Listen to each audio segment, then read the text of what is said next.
أعوذ بالله السميع العليم من الشيطان الرجيم بسم الله الرحمن الرحيم والصلاة والسلام على رسول الله سيدنا محمد وعلى آله وصحبه وسلم. Can we have some silence, please? My brothers and sisters, Assalamu alaikum wa rahmatullahi wa barakatuh. My brief paper this morning is on the challenges of Sharia implementation in poverty alleviation, the Nigeria experience. So I'm limiting myself substantially to our own experience in the last few years here in Nigeria. For at least 1 century before the conquest of northern Nigeria by the British colonialists, this part of the country was being administered under the Sharia legal system, which has been firmly established by the Sokoto Caliphate under the leadership of Sheikh Usman Amfodio, his brother Abdullah of Gwandu, and his son Muhammad Bello. This development had replaced a substantially Islamic but corrupt administration in most parts of the Muslim North, which had existed for several centuries. By the time of the British conquest of northern Nigeria in 1903, this part of the country had already known the good life under the Sharia system. And that is from 1903 to 1960. The most drastic reduction in the Sharia application was on the British colonialist departure from northern Nigeria in 1959-1960, when they watered down the Sharia provisions in several respects in their efforts to protect the non-Muslim minorities in northern Nigeria. The most damaging blow struck by the departing British colonialists in 1960 was the making of the criminal legal aspect of the Sharia as non-justiciable. That is, you cannot enforce it in northern Nigeria's court of law, contrary to what was happening before 1959-1960.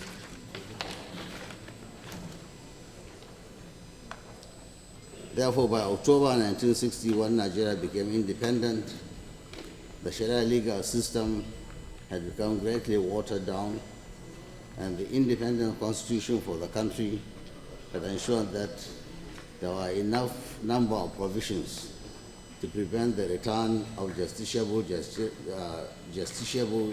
Sharia provisions in the country. This was the biggest blow struck at Sharia legal system in the country up to that date, and is what Muslims had to grapple with up to the year 2000 AD. Happily, in the year 2000, the governor of Zamfara State, Haji Muhammad Sani Yariman Bakura, re-established the full Sharia in his own state. This opened the floodgate of Sharia re-establishment in 11 other states within a very few years.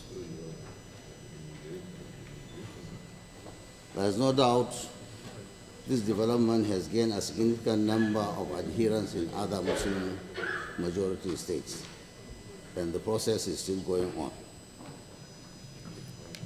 Now I go to the purpose for Sharia in the states. Sharia is the divine law revealed by the sovereign God, Allah subhanahu wa ta'ala, in order to guide every aspect of human life. Its purpose is to establish a pure and clean society where faith, justice, trust, peace, and security will reign supreme.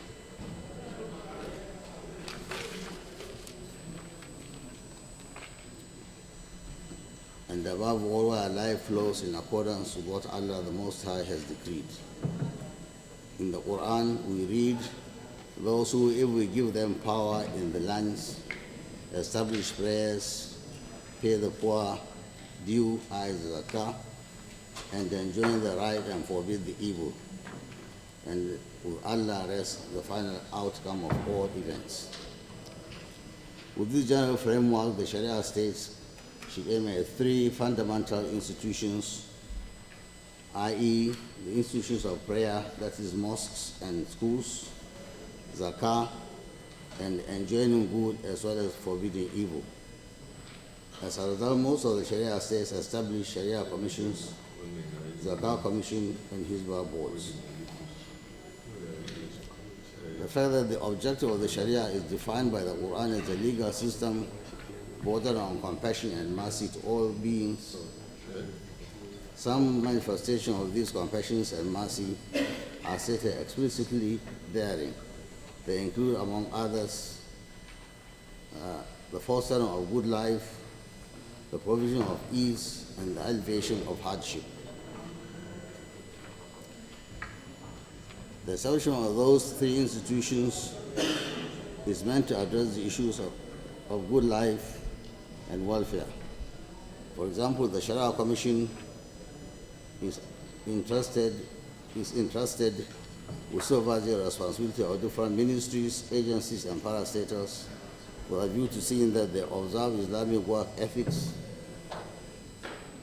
Moreover, Sharia and magistrate courts should all be made to conform to the provisions of the Sharia. Furthermore, the Hizbah board is charged with the responsibility of keeping the state secure and stable, taking all necessary measures to prevent the production and sale and consumption of all intoxicating substances, taking all measures to prevent cheating in weights and measures, mediation in all disputes,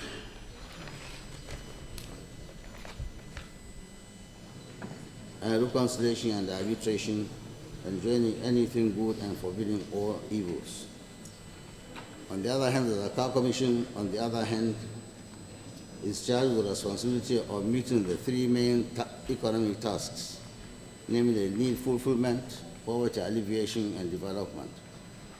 Under need fulfillment, three things must be taken into consideration, and they are fulfillment of basic needs such as food, shelter, education, and so on.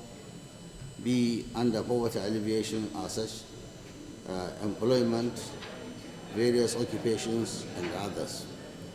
And development entails keeping the state economically vibrant.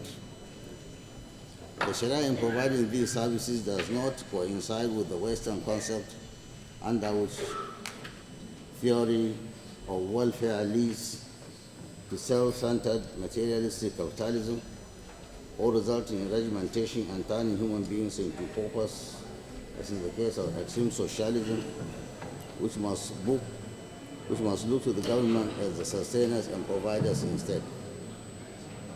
Sharia recognizes welfare with austerity and affluence with abstinence. It reads economic pursuit as a virtuous act, but inculcates in her subjects spirit of control and contentment, self-reliance, and altruistic traits. It allows attainment of highest economic position, but does not allow any person or group of persons to monopolize those attained heights. Whenever her subjects attain the position of heights in whichever field of human endeavor, it compels them to share their fortune with their less fortunate fellow beings.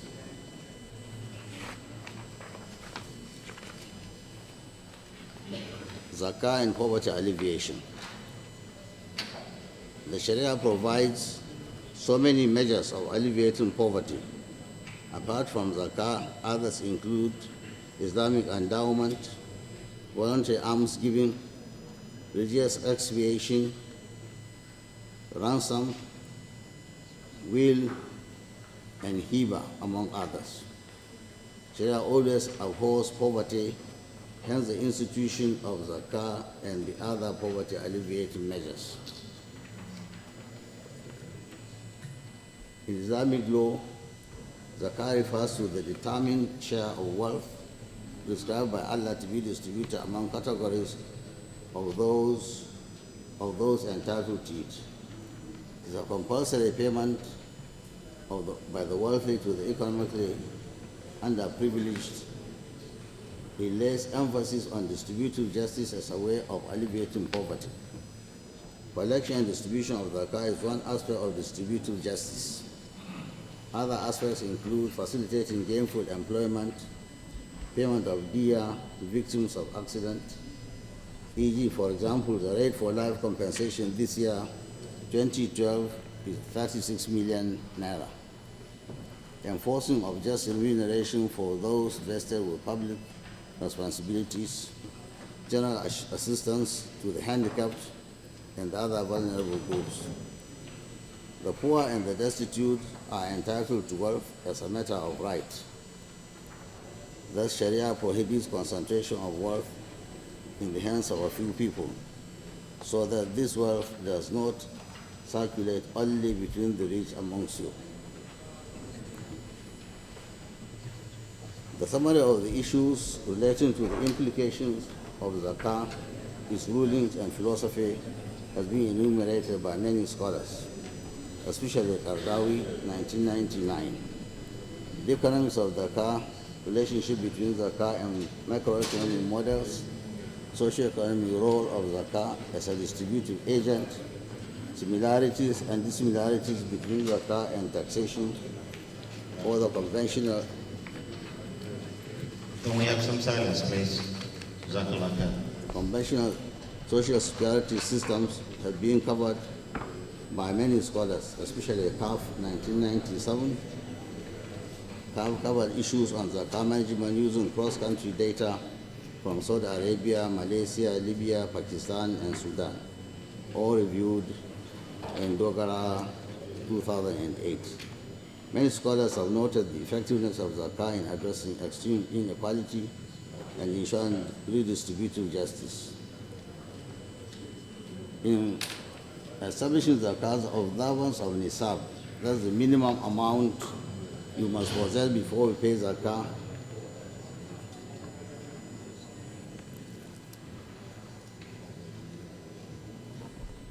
The observance of nisab in the payment of zakah safeguards against state tyranny of charging the poor.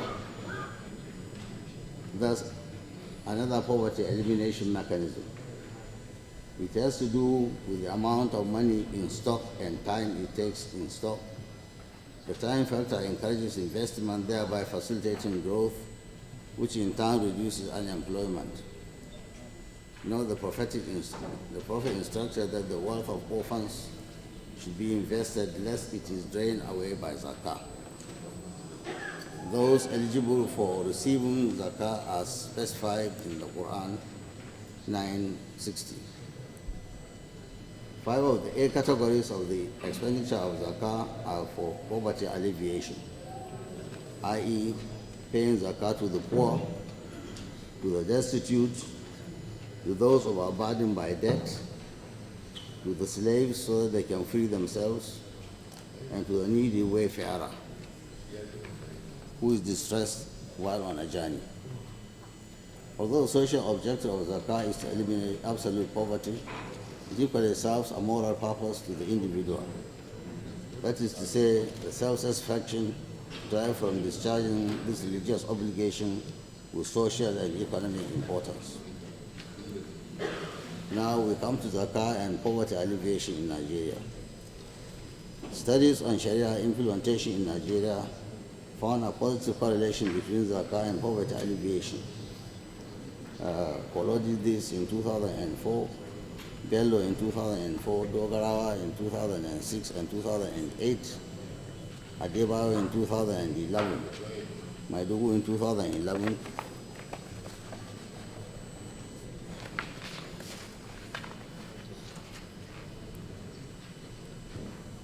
the role of zakah in Zamfara state can be seen by the short table when in the first year of declaration of Sharia in zakah in Zamfara state, they are able to collect 5,366,468 naira as zakah for that year across the 13 local governments, and they were used in 9 subheadings. 1.5 million given to the poor. Medical care related subjects took 800,000. Debt settlement 500,000. Unemployment 700,000. The disabled 666,000. Wayfarers and converts 300,000. Education grants 180,000. Orphans, widows, and divorcees 420,000. Schools and teachers 300,000. It should be noted that the total amount disbursed was then collected in the same year from the 13 local government areas of the state. Zamfara is an agricultural state with a population of less than 4 million. It is in this light that one can appreciate the amount collected and disbursed. But for the realization that the car is a religiously ordained responsibility, it might have been difficult to circulate such amount and money among a rural populace.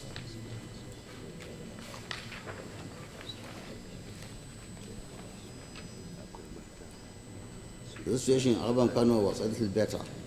The collection of the car was low compared to the economic vibrancy of the state.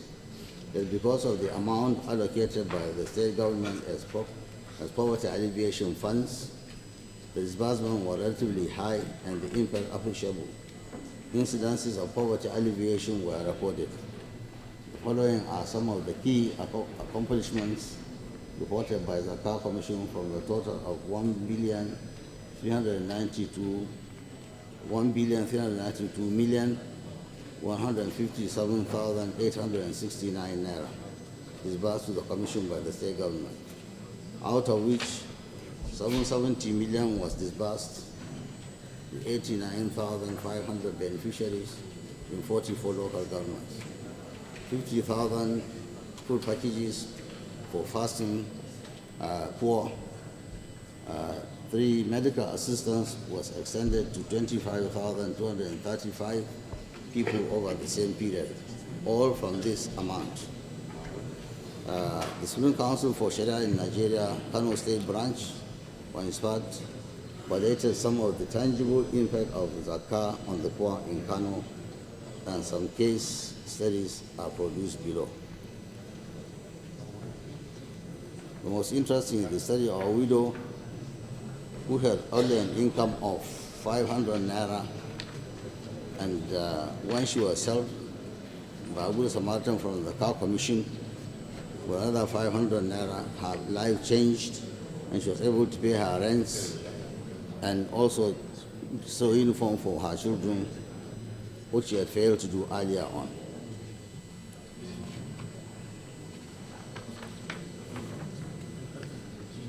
There are other case studies, but because my time is reduced, I will go over them.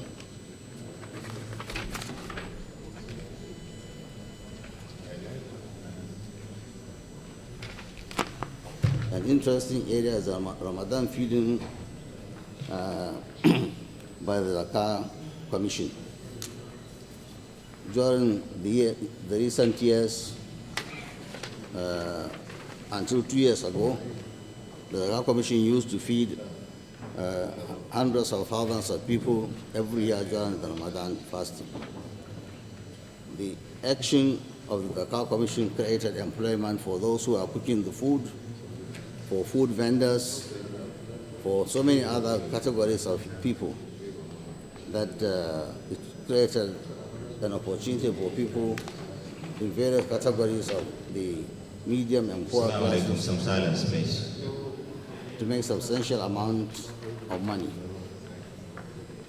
Now I go to this beautiful picture of what Zakah can do if the situation is ideal. Was not achieved in any of the states because the restoration of Sharia was a fairly new thing. But if it is nurtured properly, there is no doubt about it that it will make a tremendous difference in poverty alleviation in the Muslim states. There are 12 of them now, and they are all going. Now, some of the problems we faced was political mischief. You know why you have various political parties, anything done by a government becomes subject to analysis and criticism. But on balance, certainly the restoration of Sharia in the 12 northern states has changed life tremendously for the population of these states. Many examples are there to see. For example, the Hizbah boards have reduced crime tremendously in many states, at least in the state I know very well, that is Kano. Their activities have reduced crime substantially because of removing dens of people who normally accommodate criminals, like areas where prostitution is high, because prostitution is almost abolished now, openly, that is, crime has gone down substantially in those areas compared with before.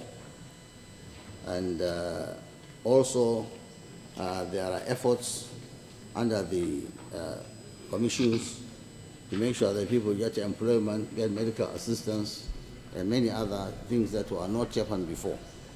In the earlier years, you are left to your devices and also what your own blood relations can do for you. But now the state, through the Zakah Commission, through other commissions, Hizbah boards, and so on, are able to render a lot of assistance to people.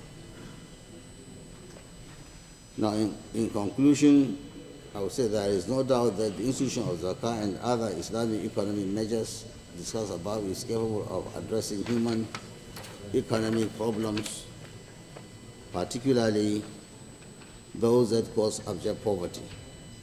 The attempt to do that through the Sharia implementation in northern Nigeria has proved that. However, the attempt was made with a number of challenges.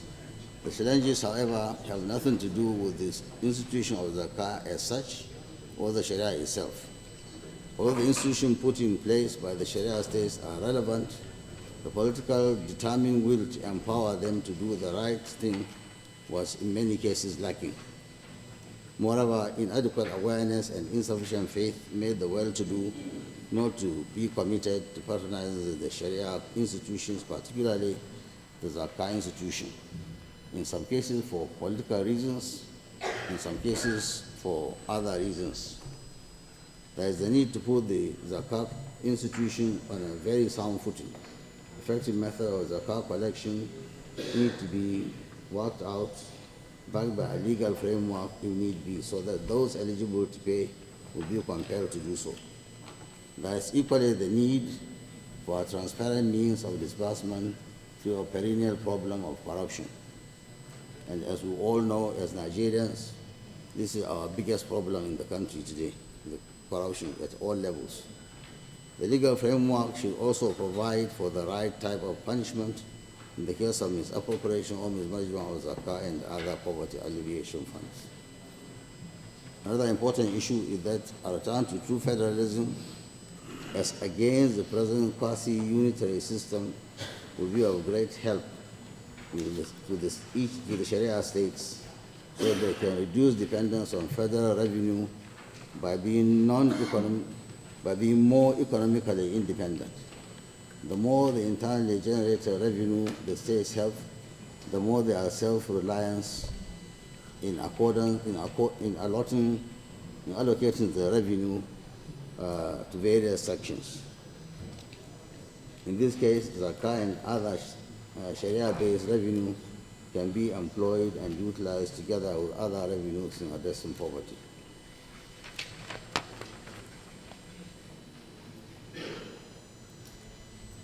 Finally, we believe also the international economic order needs to be revisited and the current inherent injustice be removed. It is contradictory of the UN agencies and the international community to cry wolf of poverty, while at the same time pushing anti-poor policies down the throat of the third world under the globalization terms of that we labor today. So, ladies and gentlemen, I've tried to rush through the paper on the 20 minutes. I hope, as we are all Muslims here, we will try to inform ourselves about the Sharia systems that are operating in at least 12 states in Nigeria now, and see in what ways we can contribute to the success of this system. If we succeed in making sure that the Sharia is being operated in majority Muslim states, I'm sure it will change our lives tremendously. We in Kano and other states that are implementing the Sharia now, we have seen fundamental improvements in certain aspects of our lives. Crimes have been reduced tremendously, and prostitution has been reduced tremendously, and there is a feeling of godliness in society. And if a Muslim is always aware of his Maker and the provisions the Maker has made for his life, he is more likely to be a good Muslim and a better law-abiding citizen than the otherwise.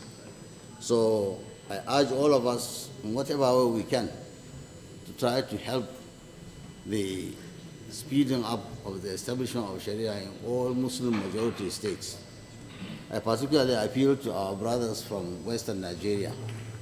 You know, when you go to Nigeria, Northwest, Northeast, and more than half of North Central are majority Muslim areas.